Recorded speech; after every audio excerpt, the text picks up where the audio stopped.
সুৰক্ষা সামাজিক ন্যায় আৰু সৰ্বাংগীন উন্নয়নৰ লক্ষ্য আগত ৰাখিয়েই নিৰ্বাচনী যুঁজত নামিছে কংগ্ৰেছ।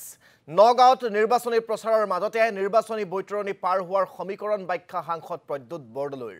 প্ৰসংগক্ৰমে এআইডিএফ দল আৰু সাংসদ বদৰুদ্দিন আজমলক আক্ৰমণৰ লক্ষ্য কৰি লয় কংগ্ৰেছ নেতাগৰাকীয়ে।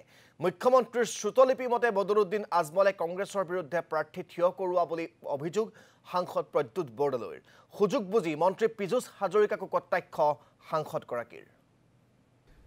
সুৰক্ষা, সামাজিক ন্যায় আৰু সৰ্বাংগীন উন্নয়ন, এই তিনিটা মটো।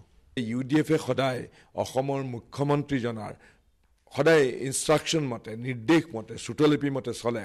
আৰু ইউডিএফে অসমত যদিও এই সাধাৰণ দুখীয়া ধৰ্মীয় সংখ্যালঘু মানুহক তেওঁলোকে প্ৰতিনিধিত্ব কৰে বুলি কয়, আচলতে এই মানুহখিনিক তেওঁলোকে প্ৰতাৰণাই কৰি আহিছে। এই মানুহখিনিক তেওঁলোকে সদায় অবিচাৰ কৰি আহিছে। বিজেপি দলে, অসমৰ মুখ্যমন্ত্ৰী ডাঙৰীয়াই অহৰহভাৱে এই মানুহখিনিক ইমান অপমান কৰে, ইমান উপহাস কৰে, তেওঁলোকক গোটেই সামাজিক ন্যায়ৰ পৰা বঞ্চিত কৰিছে। প্ৰত্যেকটো কথাতে এই মানুহখিনিক যি ধৰণে বিজেপি চৰকাৰে, আমাৰ হিমন্ত বিশ্ব শৰ্মাৰ চৰকাৰে, যি ধৰণে প্ৰশাসনে, যি ধৰণে অবিচাৰ, অন্যায়, বৈষম্য এইবিলাকৰ চিকাৰ বলি কৰি আহিছে, তাত কিন্তু ইউডিএফ দলে তেওঁলোকৰ এজন দুজন এমএলএ ক'ৰবাত সৰকি পেলাই জিকি গ'ল। সেই কথাত তেওঁলোকে কেতিয়াও প্ৰতিবাদ নকৰিলে। দিল্লীত বদৰুদ্দিন আজমল ডাঙৰীয়া আমাৰ 3বাৰকে তেওঁ সাংসদ হ'ল। সংসদতো তেওঁ উপস্থিতেই নাথাকে।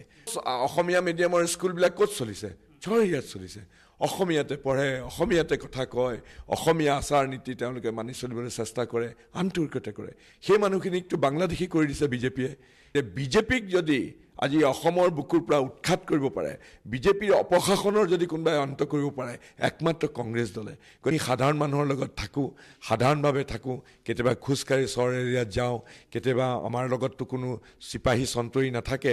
গতিকে আমি যেতিয়া যাওঁ সাধাৰণ মানুহৰ দৰে যাওঁ।